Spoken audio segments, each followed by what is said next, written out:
রাজনৈতিক কাঠামো লেবাস পরিয়ে একদলীয় ফ্যাসিবাদ প্রতিষ্ঠা করে গণতন্ত্র ধ্বংস করেছে সরকার বলে মন্তব্য করেছেন বিএনপি মহাসচিব মির্জা ফখরুল ইসলাম আলমগীর।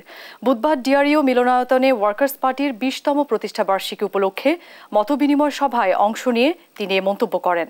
বলেন, রাজনৈতিক অর্থনৈতিক উভয় কাঠামো ধ্বংস করেছে আওয়ামী লীগ সরকার। বর্তমান সরকারের পতন ঘটিয়ে গণতন্ত্র ফিরিয়ে আনতে আন্দোলনে তরুণদের এগিয়ে আসার আহ্বানও জানান বিএনপি মহাসচিব।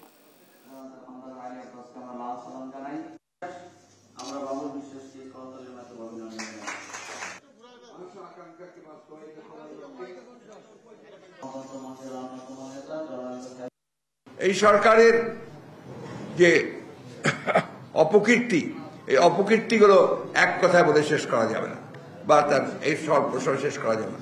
আমি সংক্ষেপে শুধু বলতে চাই যে প্রথম যে সর্বনাশটা সে করেছে সে হচ্ছে বাংলাদেশের রাজনৈতিক যে কাঠামো তাকে সে ধ্বংস করে দিয়েছে। আগেও করেছিল, এবার করেছে একটু ভিন্ন কায়দায়। এখন একটু শিক্ষিত হয়েছে কিভাবে আপনার এটাকে একটা ছদ্মবেশী আবরণ দেওয়া যায়, সেই আবরণ দিয়ে গণতন্ত্রের একটা লেবাস পরিয়ে দিয়ে সে এই যে বাংলাদেশের যে রাজনৈতিক কাঠামো অর্থাৎ সংবিধানের ভিত্তিতে যেটা আমরা গঠন করেছিলাম সেটাকে সে ধ্বংস করে দিয়েছে।